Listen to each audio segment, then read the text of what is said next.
सारे बच्चे ध्यान इधर देंगे। आज हम लोग हिंदी व्याकरण इसको बोलते हैं। आज हम लोग जो टॉपिक मेरा रहेगा वो आपका क्या रहेगा? समास। क्या रहेगा? समास।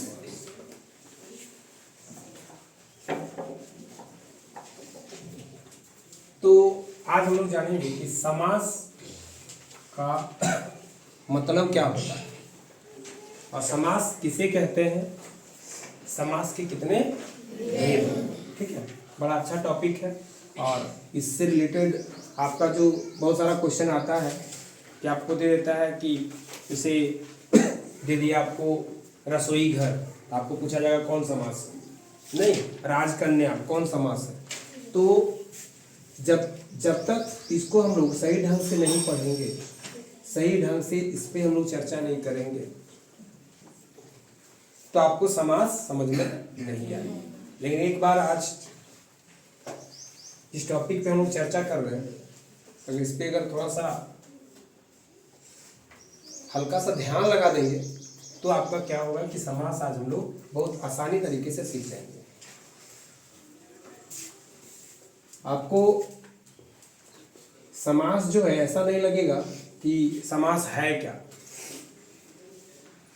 ठीक है, तो आज हम लोग देखेंगे कि समास का मतलब क्या। देखिए, समास का जो अर्थ होता है एक होता है संक्षेप, जिसको सम्मिलन बोलते हैं। ठीक है, तो समास है यहाँ पे कि दो या दो से अधिक पदों के मेल से बने पद को क्या बोलते हैं? समास बोलते हैं। जैसे कि हम लोग बात बोले यहाँ पे, जैसे यहाँ पे हो गया, जैसे हम बोले थे रसोई घर, रसोई घर, इसका हम लोग विग्रह जब करते हैं तो आपका हो जाता है रसोई के लिए घर, रसोई के लिए घर। इधर ध्यान देंगे, गप नहीं करेंगे। ये बार बार जो बोला जाता है कि आप लोग गप मत करिए, ध्यान इधर दीजिए। पायल, अगर ये डिस्टर्ब करता है तो उसको बोलो शांत रहने के लिए। ठीक है, क्योंकि आप बताया जा रहा है बार बार कि इस वीडियो को बहुत सारे लोग देखते हैं। नहीं, इसमें बहुत सारे स्टूडेंट जो नहीं भी है, जो यहाँ नहीं भी पढ़ते हैं, वो भी इस वीडियो को देखते हैं। तो हम लोगों को क्या करना है, सबसे पहले इसका विग्रह करना है। क्या करना है? विग्रह, पर इसको तोड़ना है। जैसे रसोई घर, तो रसोई के लिए घर। तो देखिए यहाँ पे जो पद है रसोई और घर, दो पद मिलके क्या बना है आपका?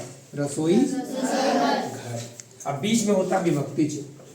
ठीक है, विभक्ति चिन्ह पे भी हम लोग चर्चा करेंगे कि विभक्ति चिन्ह होता क्या है ना। जिसमें हम लोग देखे थे विभक्ति चिन्ह, यहाँ पे थोड़ा सा आप लोग लिख लीजिएगा, है ना। विभक्ति चिन्ह इसमें होता है, शायद आप लोग को याद भी होगा, जैसे होता है कर्ता, कर्ता ने, याद है? कर्ता ने कर्म को कर्ण से, कर्ता ने कर्म को कर्ण से संप्रदान के लिए, संप्रदान के लिए आपादान से, कर्ता ने कर्म को कर्ण से संप्रदान के लिए आपादान से संबंध, कर्ता ने कर्म को कर्ण से संप्रदान के लिए आपादान से संबंध काके की, काके की, रा रे री, ये भी होता है संबंध काके की रा रे री। संबोधन,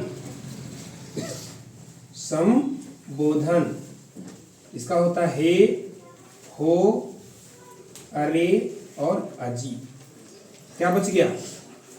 कर्ता ने कर्म को कर्म से संप्रदान के लिए आपादान से संबंध काके की रारेरी संबोधन हे हो अरे अजी। एक आपका बच गया अधिकरण।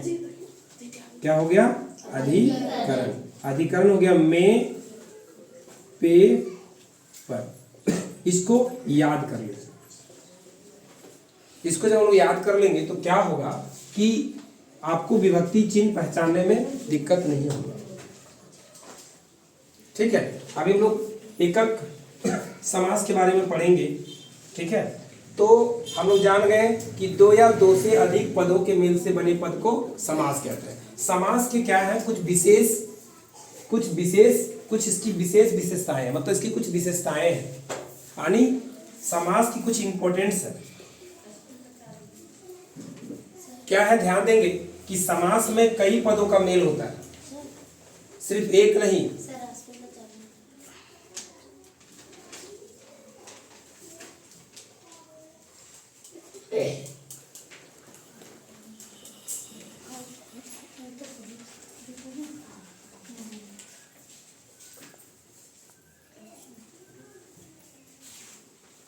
तो देखेंगे हम लोग क्या बोले कि समास में कई पदों का मेल होता है। तो देखिए आप, एक पद था, दो पद था, आगे भी हम लोग इस पे देखेंगे कि दो से अधिक होता है। फिर क्या है, कई पद मिलकर एक पद बन जाता है, कई पद मिलकर के एक पद बन जाता है। ठीक है, फिर है पदों में कभी पहला और कभी अंतिम पद प्रधान होता है। लेकिन देखिए यहाँ पे रसोई और घर, इसमें दोनों पद प्रधान है। फिर है आपका कि पदों में कभी पहला और कभी अंतिम पद प्रधान होता है, कभी सभी पद प्रधान होते हैं। फिर है नेक्स्ट कि कभी होता है, कभी होता है यहाँ पे अन्य पद भी प्रधान होता है। उसका कुछ इंपॉर्टेंस है, कुछ विशेषताएं इसका है, कुछ महत्वपूर्ण विशेषताएं हैं इसका, समास का। अभी हम लोग जानेंगे कि समास के कौन कौन से भेद हैं, समास के कौन कौन से भेद हैं। तो थोड़ा सा देखेंगे इसको, समास के कौन कौन सा भेद है। तो चलिए आप लोग लिखते हैं कि समास के कौन कौन सा भेद है। देखिए यहाँ पे हम नीचे लिखे थे, आप लोग अगर ध्यान दिए होंगे तो यहाँ पे क्या है, सबसे पहले कि समास के भेद, समास के कौन कौन से भेद हैं। तो पहला आपका हो गया तत्पुरुष समास। ठीक है, दूसरा आपका हो गया कर्मधारय समास। कौन सा, कर्मधारय समास। तीसरा हो गया आपका पहला तत्पुरुष, दूसरा कर्मधारय, तीसरा आप बोलिए बहुव्रीहि। क्या हो गया, बहुव्रीहि समास। हल्ला नहीं करेंगे, बहुव्रीहि समास। और चौथा आपका हो गया द्विगु समास। कौन समास, द्विगु। और चौथा आपका हो गया द्वंद्व समास। क्या हो जाता है, द्वंद्व समास। और एक आपका हो गया अव्ययी भाव समास। ठीक है, अव्ययी भाव समास, यही होता है तत्पुरुष, कर्मधारय, बहुव्रीहि, द्विगु, द्वंद्व, अव्ययी भाव समास। ठीक है, तो अभी हम लोग देखिए तत्पुरुष समास जो होता है, तत्पुरुष समास में बड़ा आसान है। अगर आप ये विभक्ति चिन्ह जान जाएंगे कि कर्ता ने कर्म को, ये सब विभक्ति चिन्ह जिसमें रहेगा, विग्रह करने के बाद आपको पता चलेगा, तो ये आपका क्या हो जाएगा, तत्पुरुष समास। क्या हो जाएगा, तत्पुरुष समास। जैसे हम लोग यहाँ पे बोले राजकन्या, राजकन्या, इसका मतलब क्या हो गया, राजा की कन्या, राजा की कन्या। इधर देखेंगे, हल्ला नहीं करेंगे, बाद में इसी चीज को पूछा जाएगा तो आपको लगेगा कि ये सर नहीं पढ़ा है। क्यों, क्योंकि आपका यहाँ पे माइंड नहीं है। इसलिए हम बोलते हैं कि आप ध्यान यहाँ पे रखिए, सबसे पहले सुनिए, बाद में राइट डाउन करिए। जब आपको बताया जाता है सबसे पहले आप सुनने का काम करेंगे। ठीक है, और तो राजा की कन्या, तो यहाँ पे देखिए की विभक्ति है। अब यहाँ पे आप देखिएगा, कर्ता ने कर्म को कर्म से संप्रदान के लिए अपादान से संबंध काके की, देखिए यहाँ पे काके ही है, जिसमें विभक्ति चिन्ह रहेगा वो आपका कौन सा होगा, तत्पुरुष समास। क्या होगा, अभी मान लिया यहाँ पे है देश भक्ति, तो यहाँ पे क्या होता है, देश के लिए, देश के लिए। यहाँ देखिए ये आपका के लिए, तो के लिए यहाँ पे देखिए संप्रदान के लिए विभक्ति चिन्ह है। जब आपका विभक्ति चिन्ह रहेगा तो आप समझ जाइएगा कि आपका कौन सा समास होगा, तत्पुरुष होगा। पहले देखिए तत्पुरुष में कोई दिक्कत हुआ नहीं सर। फिर हम लोग बात करते हैं, अभी कर्मधारय को रहने दीजिए। सबसे पहले देखिए कैसे होगा बहुब्रीहि समास, इस पे ध्यान देंगे। बहुब्रीहि समास में क्या होता है कि जैसे हम लोग बोल देते हैं बिना पानी, जैसे बिना पानी, बिना पानी माने हाथ होता है, तो बिना पानी किसका होता है बोलिए? सरस्वती जी का। किसका होता है? सरस्वती जी का। हंस धारणी, हंस को धारण करने वाला, हंस धारणी, हंस धारणी किसका होता है? तो सरस्वती जी। तो सरस्वती जी का होता है। कहने का मतलब है कि एक विशेष अर्थ को रख रहा है। अगर हम बोलते लंबोदर, लंबोदर, उदर है जिसका लंबा, यानी लंबोदर, लंबा है जिसका उदर, तो किसका है? तो गणेश जी का। ये आपका कौन सा मास हो जाएगा? बहुब्रीहि समास। बोलेंगे चंद्रशेखर, चंद्र जिसके शिखर में है चंद्र, यानी चंद्रशेखर किसका होता है? शिव जी का। तो ये आपका क्या हो जाएगा? चंद्रशेखर यानी शिव जी। तो ये तुम्हारा हो गया बहुब्रीहि समास। द्विगु समास थोड़ा देखिएगा, अभी हम लोग इसको छोड़े हैं, इसके को भी करेंगे। तो ये आपका द्विगु समास में क्या होता है कि द्विगु समास में आपका क्या होता है पता है? ये आपका संख्यावाचक होता है, संख्यावाचक होता है, संख्या रहता है, इसमें कोई विशेष अर्थ नहीं रखता है। जैसे आपका हो गया पंच तत्व, पंच तत्व, चौराहा, चौराहा, दुवन्नी, देखिए दो पंच, ये अष्टाध्यायी, ऐसे आपका होता है अष्टाध्यायी। ये आपका अष्ट माने 8, जिसमें संख्या रहेगा। समीर इधर ध्यान देंगे, जिसमें संख्या रहेगा। संख्या में समझ रहे हो? नंबर्स 1 2 3 4 है ना, जिसे अठन्नी बोलते हैं हम लोग, ठीक है।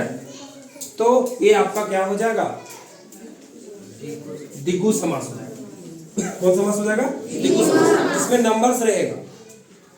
आया समझ में? जिसमें नंबर्स रहेगा वो आपका द्विगु समास। अब रहा द्वंद्व समास। कुछ हम लोग अभी यहाँ पे कुछ शब्दों को लिखेंगे और आपको बताना होगा कि कौन समास होगा, लेकिन जो आप ध्यान से यहाँ सुने होंगे, जो सुन रहे होंगे, उसको उसमें दिक्कत नहीं होगी। अभी द्वंद्व समास बोले, द्वंद्व समास में क्या होता है? योजक चिन्ह होता है। जैसे आप देखिएगा माँ बाप, माँ बाप, देखिए यहाँ पे होता है। जैसे पाप पुण्य, पाप पुण्य, देखिए योजक चिन्ह हुआ। तो ये आपका क्या हो जाएगा? कौन समास? द्वंद्व समास। द्विगु नहीं, द्विगु में तो नंबर रहता है, उसको बड़ा आसान है। इसीलिए हम तो सबसे पहले बता रहे हैं कि पहले आपको जो तुरंत समझ में आता है उस पर आप देखिए। अभी हम क्या बोले? कर्मधारय तत्पुरुष में बोले कि उसमें विभक्ति चिन्ह रहता है। क्लियर? उसको हम लोग छाट लिए कि इसमें मेरा विग्रह करने के बाद इस तरह का अगर आएगा, विभक्ति चिन्ह आएगा, तो हम समझ जाएंगे तत्पुरुष हो जाएगा। बहुब्रीहि में क्या बोले? जैसे लंबोदर बोले हम लोग, है ना, बोले गणेश जी होता है। बिना पानी तो क्या बोले? सरस्वती जी होता है। नहीं, अब बोलेंगे दशानन तो रावण होता है, चतुरानन ब्रह्मा होता है।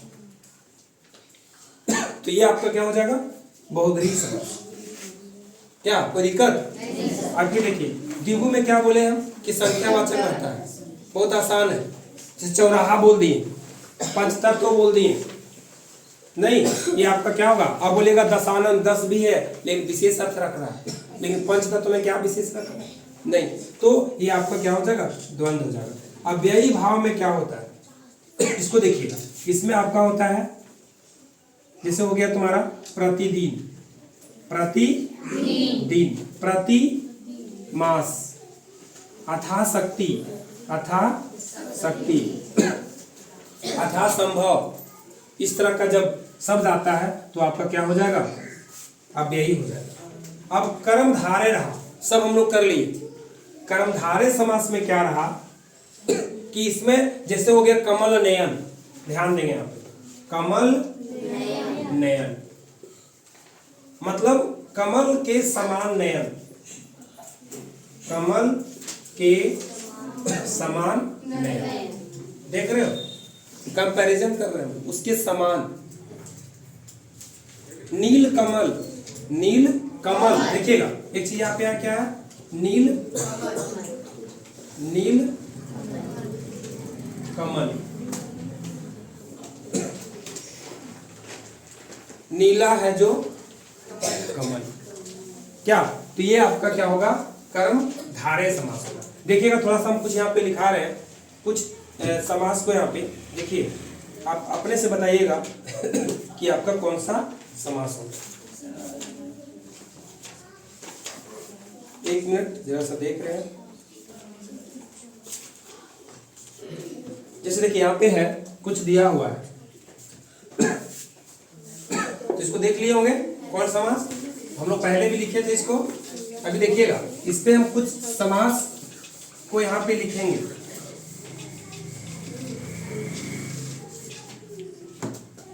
किन्हीं बच्चे को लग रहा है कि हम गप करते हैं तो हमको सुनाई नहीं देता, लग रहा है कि गप कर रहे हैं तो सर को सुनाई नहीं दे रहा है, तो इतना जान लो कि हमको सुनाई दे रहा है, इसलिए आप शांत हो जाइए, ठीक है। क्या कि हम देख रहे हैं कि कुछ ना कुछ सुनाई दे रहा है, इसका मतलब क्या है कि आप ध्यान यहाँ नहीं दे रहे, गप कर रहे हो, इसका मतलब अभी आप ही से पूछा जाएगा, उस समय आपको पता लगेगा अरे सर हम ही को खड़ा किया। तो जब जवाब नहीं दे पाइएगा तो देखिएगा आपको कैसे दिक्कत का सामना करना पड़ता है। जब बताया जा रहा है कि यहाँ ध्यान दीजिए तो होगा क्या, देखिए बता देते हैं, फिर आपका कोई मतलब नहीं निकलेगा, आपका आने का बैठने का आपका कोई मतलब नहीं होगा। गार्जियन भी सोचा होगा कि नहीं मेरा बेटा बेटी पढ़ने गया है और आप यहाँ आके पढ़ नहीं रहे, इसका मतलब क्या होगा, फिर टाइम पास करने के लिए आया। थोड़ा सोच के बैठो, माने ये आपकी जिम्मेवारी है, आप यहाँ पे आए हो तो आप एक जिम्मेवारी के साथ बैठिए, यहाँ पे भी सीखने के लिए आए हैं कुछ ना कुछ। अभी आपको इतना रनिंग बता दिए, लग रहा होगा कि रनिंग, देखिएगा अभी आपको लगेगा कि जितना हम बात किए आपको परिभाषा से ज्यादा पूछा जाता है कि कौन सा समास में होगा। देखिए अभी आप ही लोग लिखेंगे यहाँ पे, थोड़ा सा ध्यान देंगे। जैसे यहाँ पे बोले थे हम कि सबसे पहले जैसे जलधर, जलधर, जलधर का मतलब हो गया जल को धारण, जल को धारण करने वाला। देखिए यहाँ पे जल को कौन समास होगा, देखा ना, आया समझ में। हम बोले थे क्या कि विभक्ति चिन्ह जिसमें रहेगा वो कौन समास होगा, थोड़ा ध्यान दें। इसीलिए बोलते हैं कि जो बच्चा मन से मेरी बातों को सुनता है, चाहे टीचर, चाहे आप कहीं भी पढ़िए, सबसे पहले टीचर का बात सुनने का प्रयास करें। आप ऊपर क्लास, आप आगे क्लास भी जाइएगा तो आप ये बना लीजिए माइंड को अभी से कि जहाँ जब भी हमको कुछ बताया जाए तो उसको सबसे पहले ध्यान से सुनना है और माइंड को जितना देर सर पढ़ाएंगे उतना देर तक यहाँ पे रखना है, ठीक है। तो देखिएगा जल को धारण करने वाला, ठीक है। आज हम लोग 3 समास की चर्चा करेंगे, बाकी जो आपका 3 बचेगा वो नेक्स्ट वीडियो में इसको हम लोग ट्राई करेंगे, ठीक है। ये हो गया आपका जल, जल धारण यानी जल को धारण करने वाला। जैसे हम लोग बोले थे जल धारण, और भी यहाँ पे लिखा है वंशीधर, वंशीधर मतलब वंशी को धारण करने वाला। इसमें कौन समास है, मतलब ये को तुम्हारा विभक्ति चिन्ह है, अरे आपका कौन सा होगा, तत्पुरुष समास, तत्पुरुष समास, यही ना होगा तत्पुरुष समास। तो ध्यान देंगे यहाँ पे। अगला जैसे यहाँ पे पॉकेट मार, पॉकेट मार, इसका मतलब क्या हो गया, पॉकेट को मारने वाला। क्या हो गया, पॉकेट को मारने वाला, मारने